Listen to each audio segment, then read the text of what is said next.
Hey there, Dango Stu here.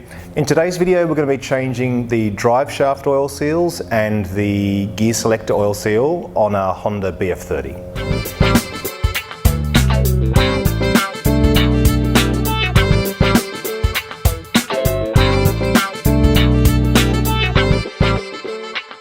Before we do that though, I've got another t-shirt photo from a viewer, which is Patrick Dunn. Patrick's from Boston in Massachusetts, but the photo is actually taken in Florida. He went down to help a mate, which is very nice.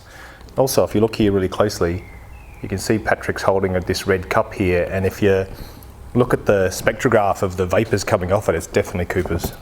So thanks Patrick for buying a shirt and sending that in. I'll put a link down here of where you can buy shirts. I've been a bit slack in sort of making it obvious how you can do that. Alright, so let's go and have a look at this gearbox. This Honda BF30 is from 2004. There's a change of design from 2003 to 2004, and this is definitely the new design, this particular one. So this one belongs to Charlie, another viewer of the channel, and it's in because there was water in the gearbox oil. So I'll show you what that looks like, just in case you haven't seen it before. I've already tipped this oil pan out, so there's not much left in it, but you get the idea of the colour. You end up with this sort of caramel coloured oil. Here are the parts I've got to work with. We've got some gaskets for under the water pump, some prop shaft seals, some drive shaft seals, the seal for the gear selector, then there's a whole stack of O-rings.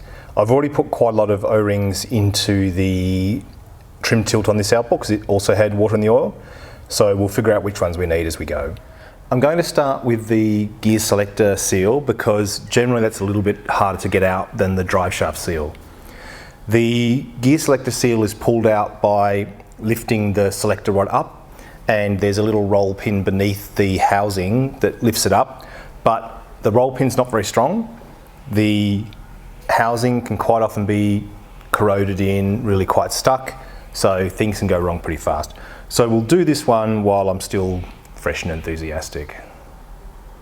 It's Friday afternoon. First thing I do is actually just clean this area up a little bit with some brake cleaner and a little nylon brush, just to get a bit of this sort of mud and grease away.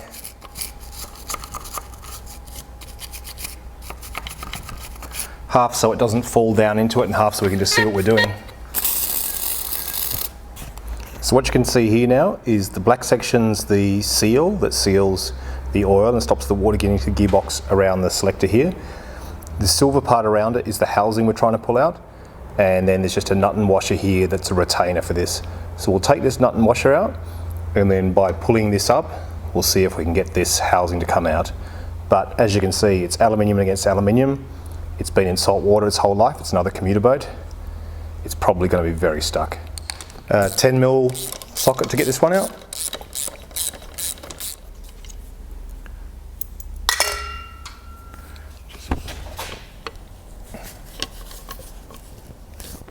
Now, not surprisingly, this is very stuck. You've got a few options at this stage. Pulling from the top here doesn't really give you much because of this bend. You're only going to straighten the rod, and the rod acts as a bit of a spring, so it's going to dampen any force you put on it. I don't have one of the new housings. My plan was to put a new seal and a new O-ring around that housing. So we may have to drill into it and then use a slide hammer to get it out. Something I have done in the past is use a slide hammer with some multi-grips and grab the shaft here. The trick if you do that is to make sure you don't grab it so low that you start scoring a section that is going to pass through the seal when you put it into reverse. You want to be grabbing higher up on a section that doesn't matter if it gets damaged. So I'm going to try that first. We'll put a pair of vice grips on a slide hammer and see if we can pull it out that way.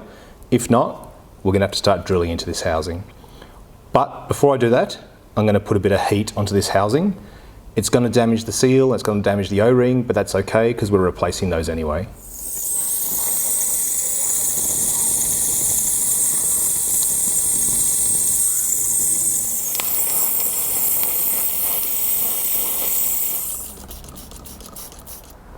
Also bear in mind all the pump housing and everything's plastic as well.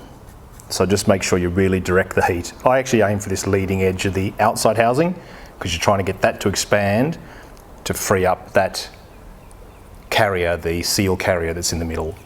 Here's what I'm going to have a go with first, just a regular slide hammer. with some vice grips on the end. So I'm going to grip it from about here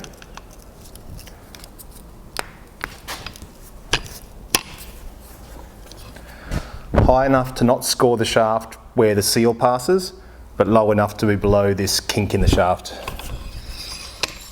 I'm going to put a second G-clamp on this too.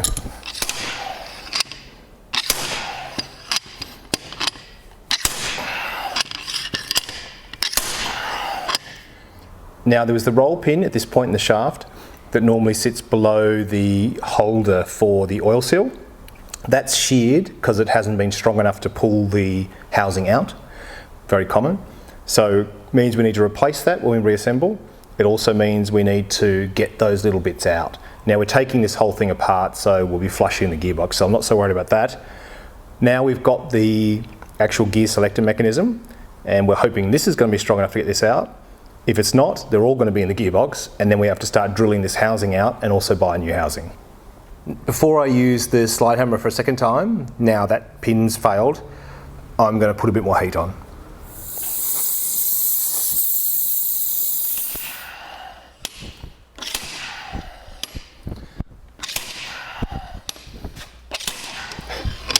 I think I need a box to stand on.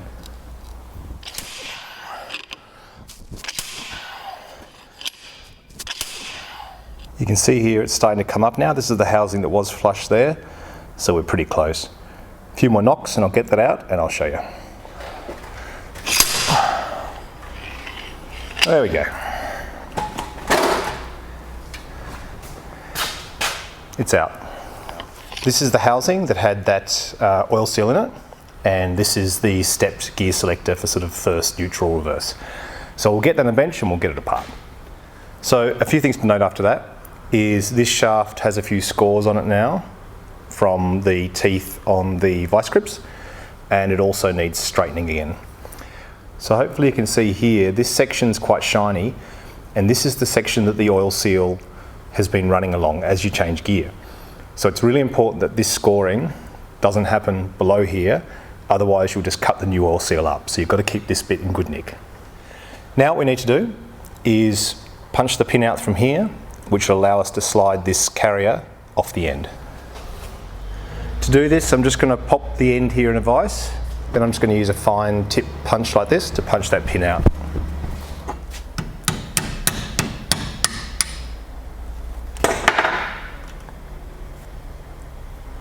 So there's the pin. So now this pin's out, we can slide the gear shifter off from here, and in turn the seal holder, and we can change the O-ring. So let's fix this up and then we'll put it back together. On this gear selector also, you'll notice one side's a largish hole, the other's smaller. So I punch the pin from the small side through to the large side. Here's a few part numbers for you. This is the oil seal that goes inside that carrier, and this is the O-ring that goes around the outside of it. The O-ring I'm just going to get off with a pick.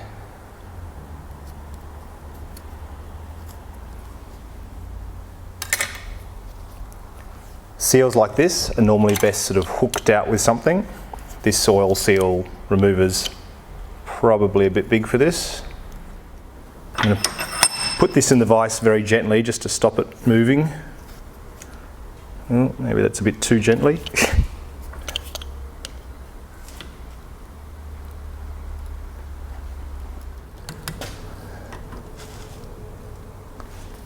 This oil seal is about as stuck as this housing was.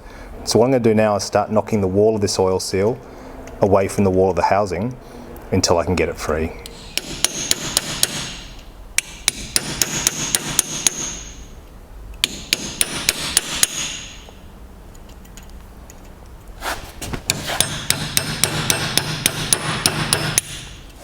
This is actually very similar to the video on removing oil seals the hack way.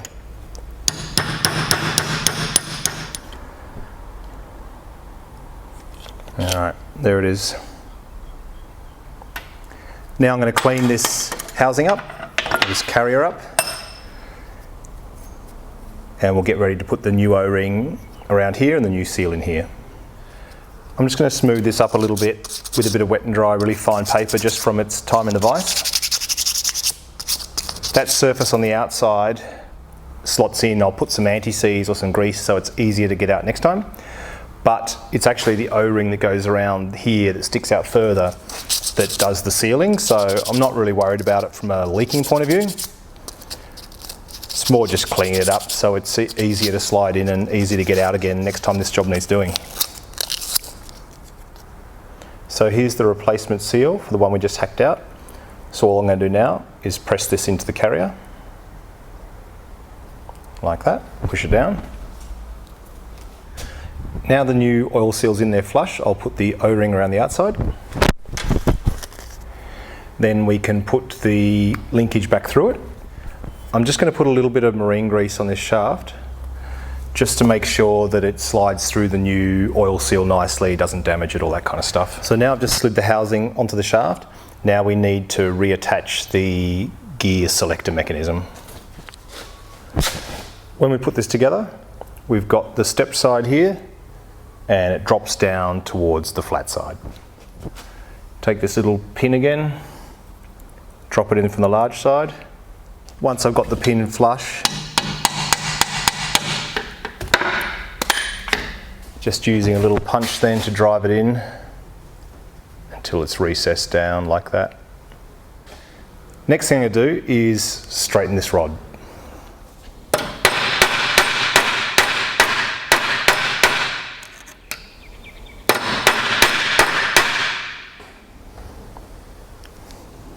The other thing to bear in mind with these gear selectors is they're not a rotating shaft. The tolerances are nowhere near as high as it would be with a prop shaft or a drive shaft. Also, if you're worried about things like this, don't stress too much. It's just a bit of metal, you know.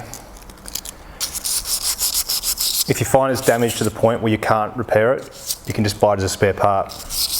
It's a lot cheaper than an hour's labour from a mechanic. The last thing I'm going to do is punch the remnants of this spring pin out.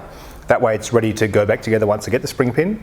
But I'm going to leave it out because I'm going to flush the gearbox of IE fragments of this spring pin before reassembling. Now let's have a look at those drive shaft seals. The drive shaft seals live under the water pump base, and the water pump is held on by 4 bolts.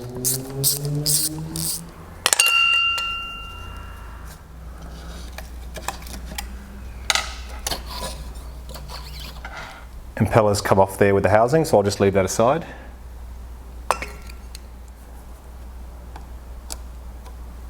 There's the woodruff key for the impeller. Then there's the base plate for the pump.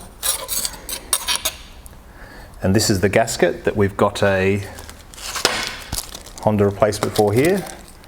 That's the part for that one. So we'll be doing a new gasket on this once we clean this plate up. And then here's the pump base, which we'll also lift up.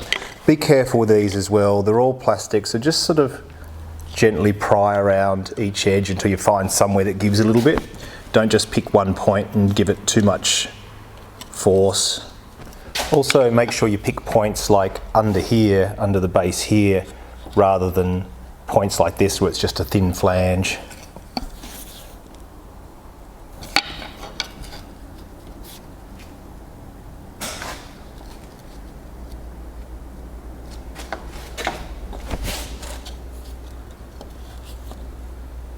There we go.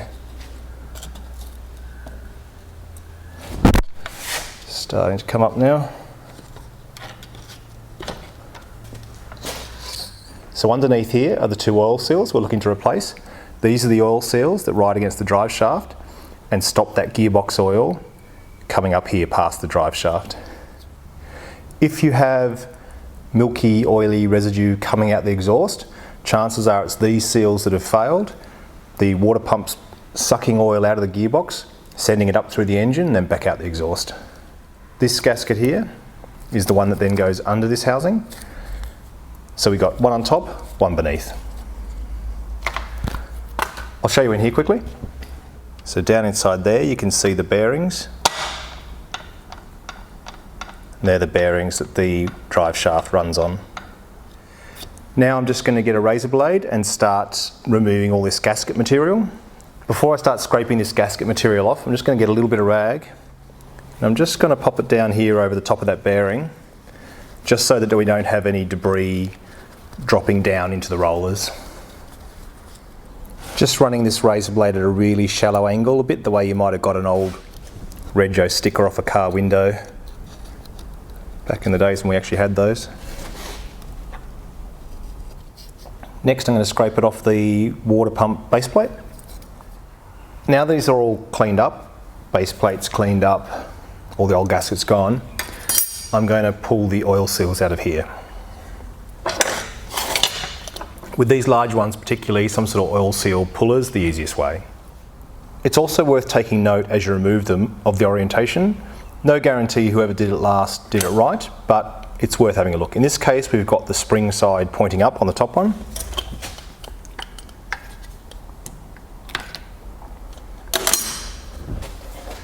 So there's one oil seal, and on the bottom one we've got the spring side facing down, so they were back to back.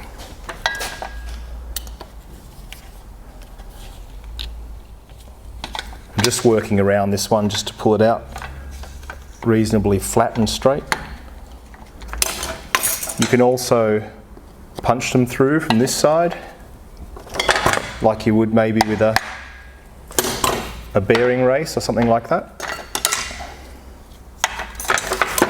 Depending on what sort of tools you've got at your disposal. And that fallen out's just the spring from inside one of the oil seals. So we're going to put the new ones in, and we're putting them in back to back, spring facing up, spring facing down. Once again though, just clean this surface up first. Now I've got two sets of oil seals for this outboard. Prop shaft ones and drive shaft ones, and you can see here the drive shaft's just a smaller set, so there's no getting them confused. Although I'll put a bit of grease on the inside, I prefer not to put anything on the outside of them. To push this down, I'm now just going to go and look for a socket that's about the same diameter as the oil seal. The base of this 18mm socket's pretty much identical to these oil seals, so I'm just going to use this to tap it down.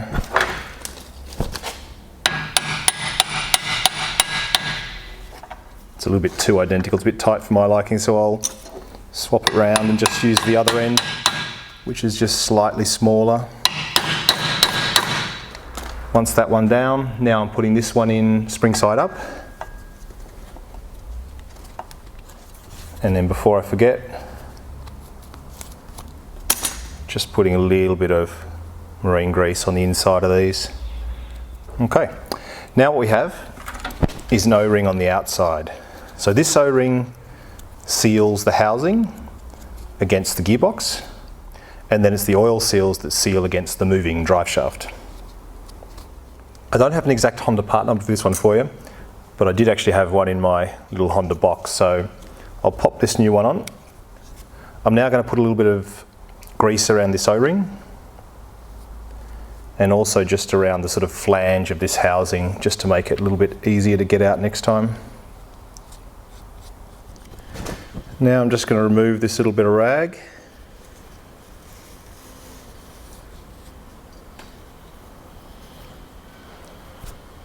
Just make sure the inside surface here is clean. And then we'll get our lower gasket.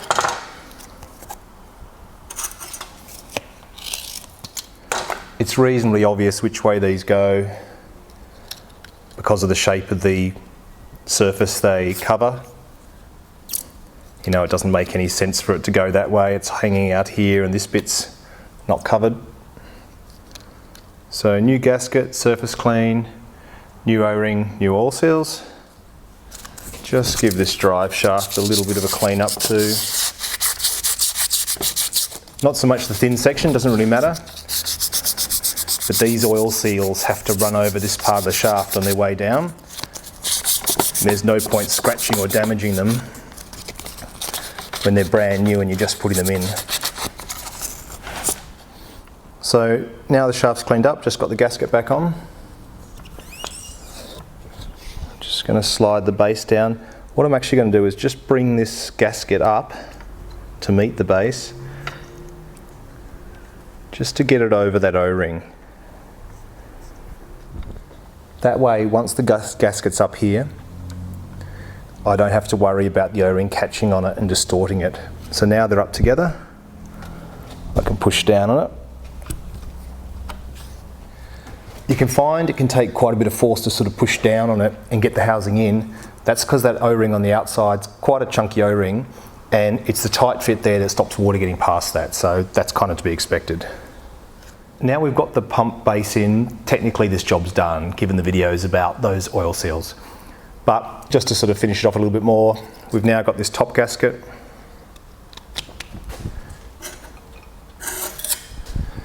Then our cleaned up base plate for the water pump. I'm not going to go any further with this now because I'll just have a look. This impeller doesn't actually look too bad, but I'll also just check with him how old this impeller is. Doesn't look too bad, but it's never easier to replace than it is right now.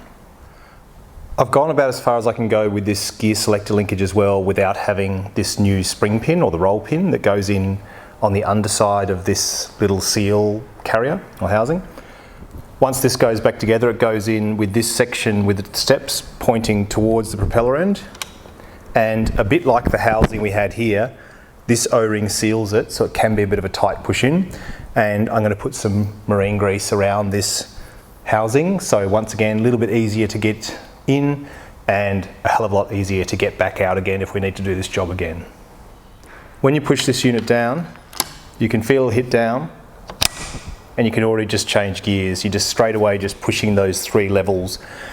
As you get to the wider part of the pin, you're pushing the linkage or the little rod that pushes the dog clutch towards the prop. That's what happens as it steps out and gets fatter each time on that wedge shape. Once you've got in the right position, it's simply a matter of just pushing this little housing down and then putting that washer and 10mm bolt back on to lock it together. So thanks for watching. I know this wasn't 100% complete in that there's a few things I have to do. I've got to go on and do the prop shaft seals, but I'm not going to do those tonight. And when I do take the bearing carrier out, that's why I'll be flushing it out to make sure we get those little bits of roll pin or spring pin, depending on what you call them, out. Once we've got all that cleared up, we've got all the seals back in, we can do a pressure test. So I've got another video on that if you want to see how to do that. And that's just a great way to confirm that everything's gone well and it's all sealed up. Then you can put some fresh oil in and happy days. All right, well that about wraps it up. Thanks again, have a great weekend and I'll catch you next week. See ya.